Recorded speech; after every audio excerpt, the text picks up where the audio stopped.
Close your eyes. Imagine a world where a single whisper from a child can end your life. This isn't a fairy tale. This is the winter of 1692, and the devil has come to Salem. Watch until the end, because the same darkness that consumed Salem is still waiting in the shadows of your own mind. It began in the kitchen of Reverend Samuel Paris with a slave named Tituba.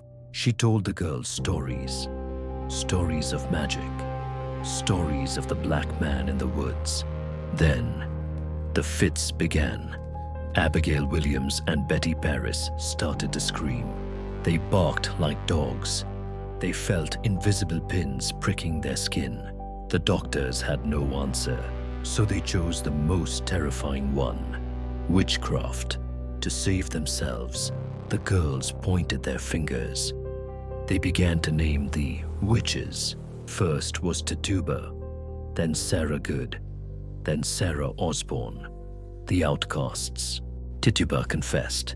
She spoke of a red book signed in blood. Now, no one was safe. The paranoia spread like a plague through the village. In the courtroom, the spectral evidence was the ultimate weapon. If the girls screamed, the accused was guilty. Their voices were the law. Bridget Bishop, the first to die, the first to hang on Proctor's ledge. 19 people would follow her to the gallows. Giles Corey, an 81-year-old man who refused to speak. His final words weren't a plea for mercy. They were, "More wait."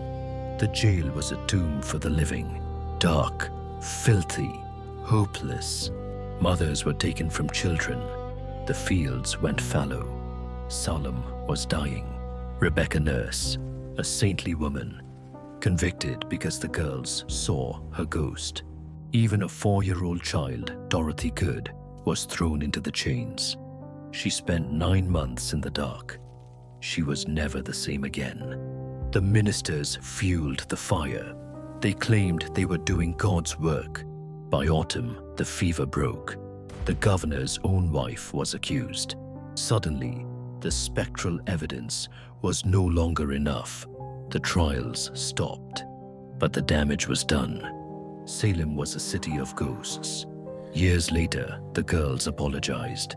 They said they were deluded by Satan. Was it ergot poisoning, mass hysteria, or cold-blooded malice?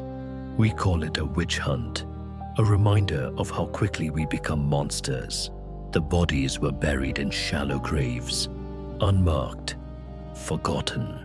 Until now, the earth in Salem is finally speaking. Every name cleared, every soul remembered, but the scars remain. We visit the museums, we buy the souvenirs, we forget the blood. The lesson of Salem is simple. Fear is the real devil, and fear never truly leaves. It just changes its mask. Next time you see someone different, next time you feel the urge to judge, remember the girls of 1692.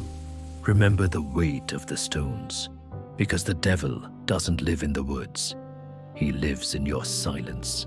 Like this video and subscribe, or the accuser will name you next. Don't look behind you.